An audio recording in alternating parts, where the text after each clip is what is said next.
Mwana wa Mungu omboni watu.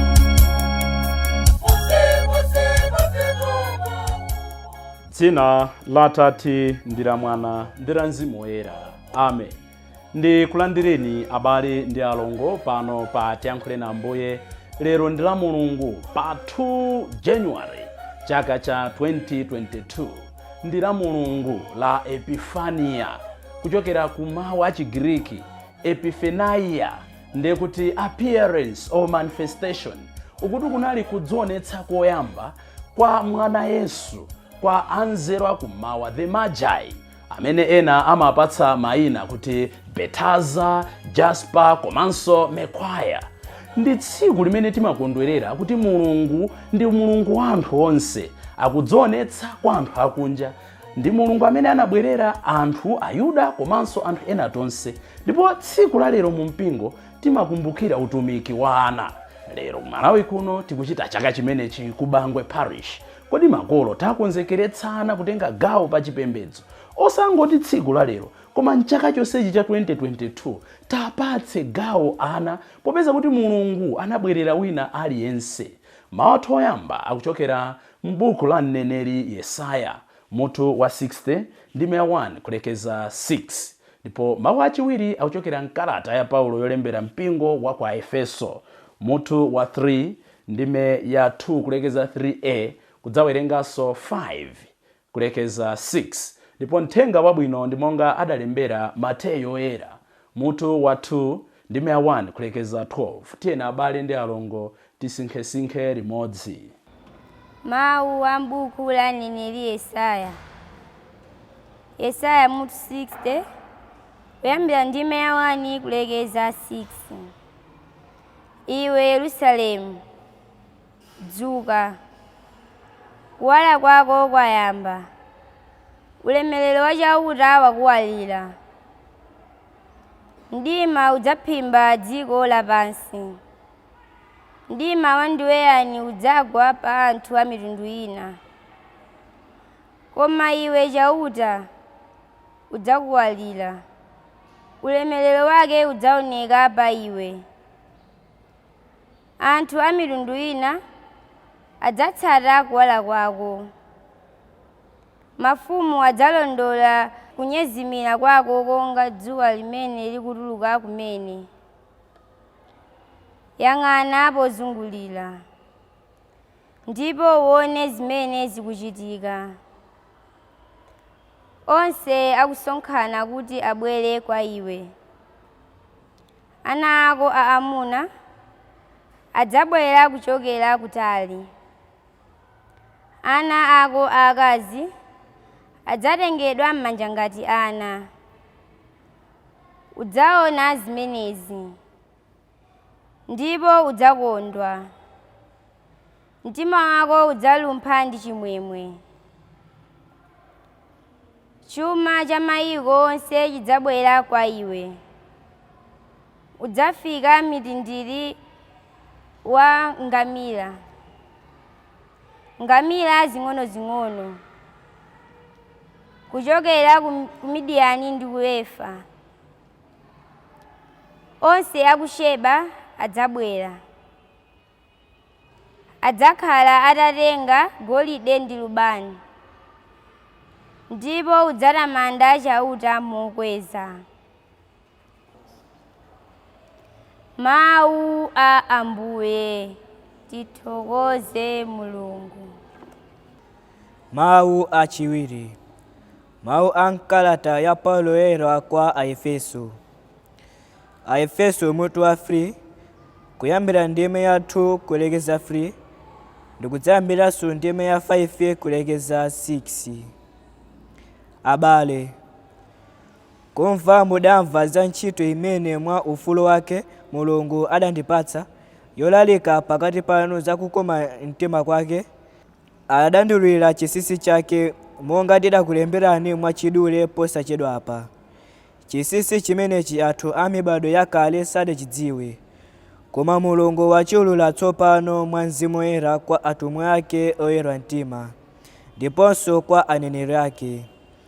Chisisi chonchakuti Mwa uthenga wabwino anthu a mitundu ina nawonso ngoyenera kulandira madalitso a Mulungu pamodzi ndi Ayuda. Pamodzinso ndi Ayuda ali nziwalo za thupi limodzi, ndipo mwa Khristu Yesu amalandira nawo lonjezo la Mulungu. Mawu a Ambuye. Tithokoze Mulungu. Ambuye akhale nanu. Mawu mu uthenga wabwino monga adalembera Mateyu oyera. Ulemu kwa inu Ambuye.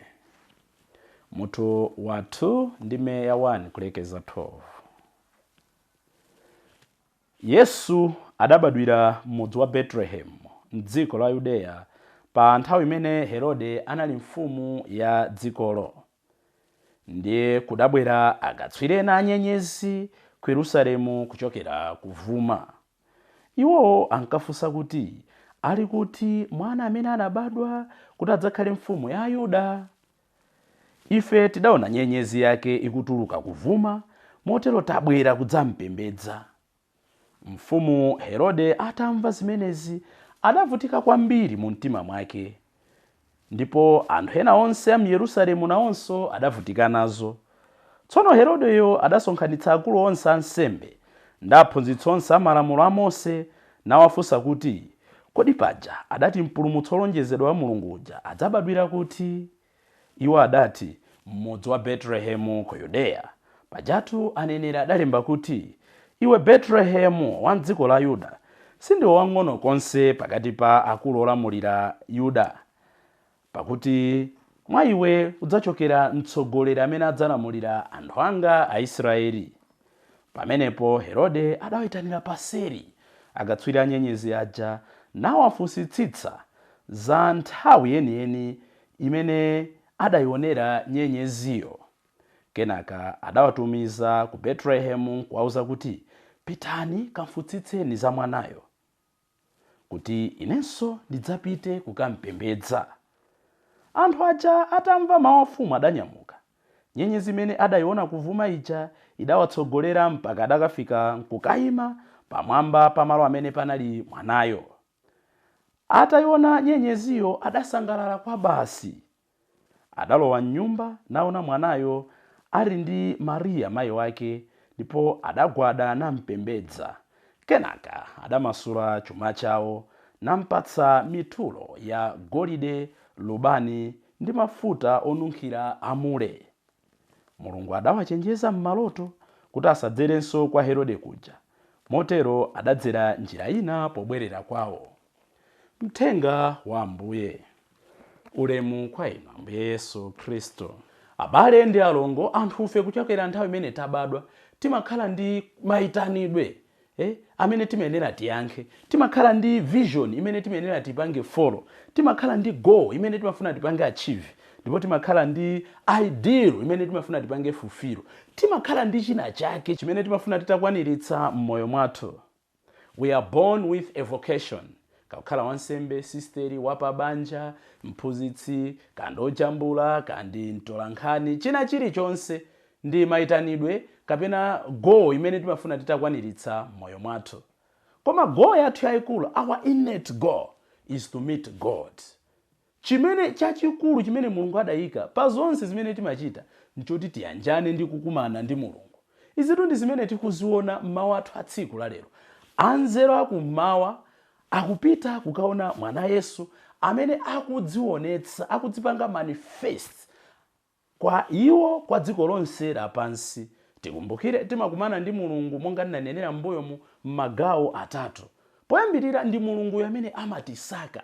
Chifukwa cha chimene anayika mwa ife adatilenga kuti tizimusakasaka. Ndi iyeyo amene amatenga initiative.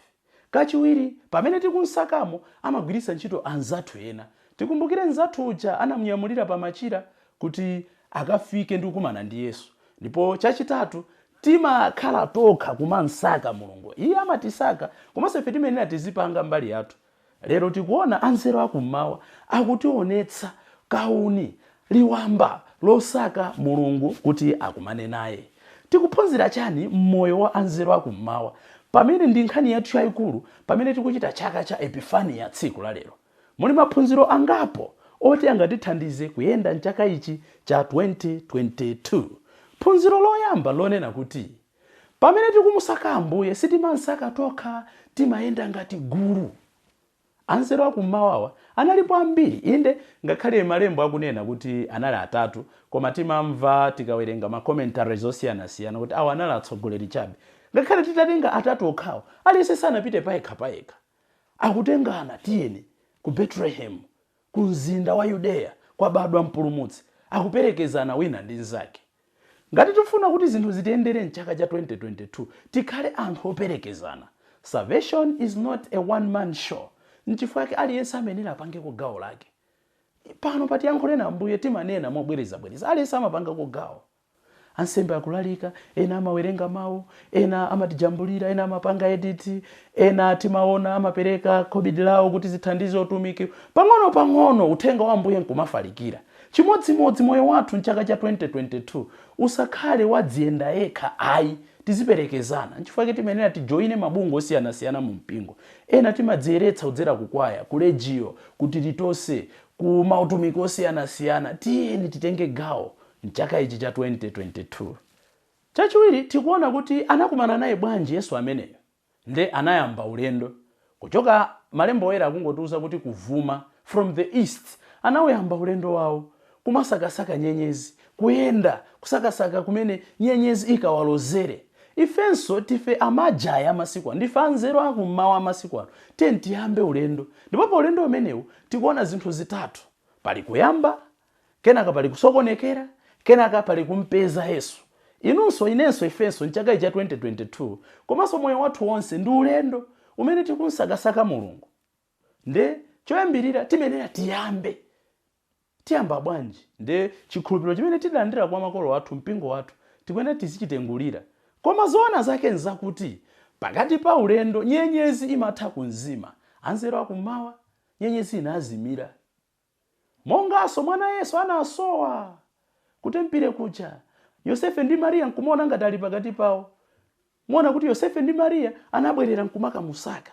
Anzeru akummawa nyenyezi itazima, anayamba kuisaka. Tona ni malo amene mwana Yesu anampeza. Maria ndi Yosefe anakampeza Yesu ali mutempire.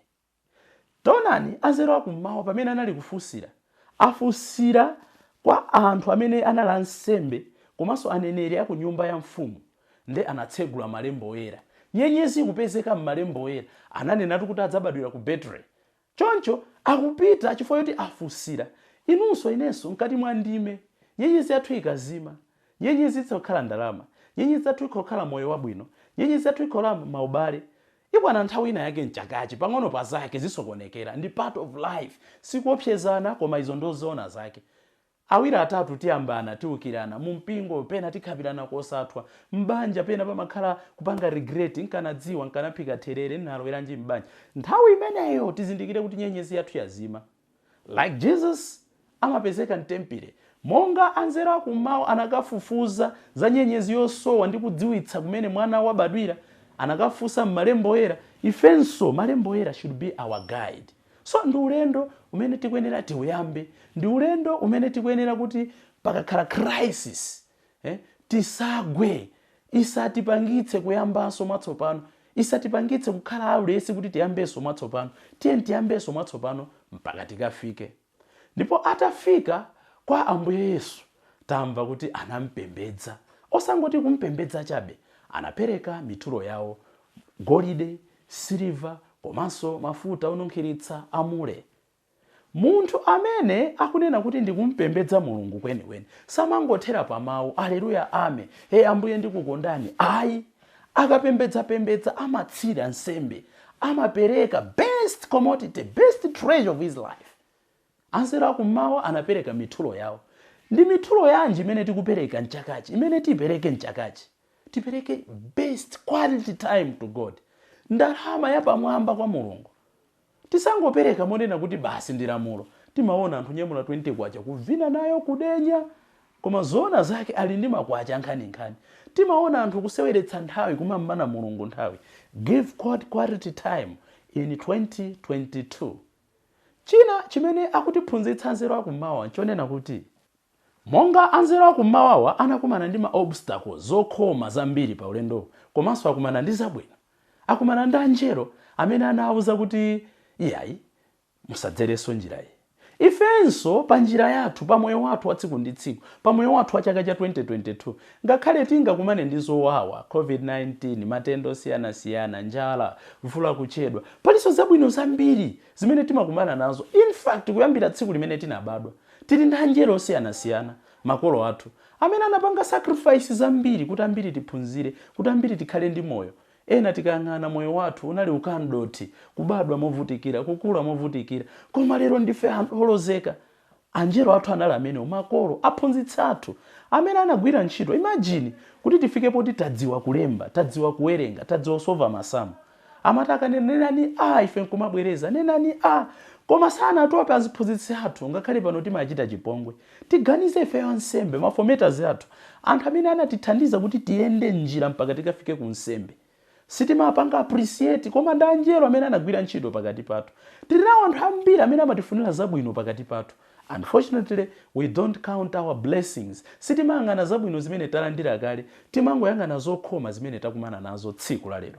Phunziro lina limene akutipatsa anzelo akummawa lonena kuti atakumana ndi Herode, nde anawuza kuti nanenso ndifuna ndikampembedze.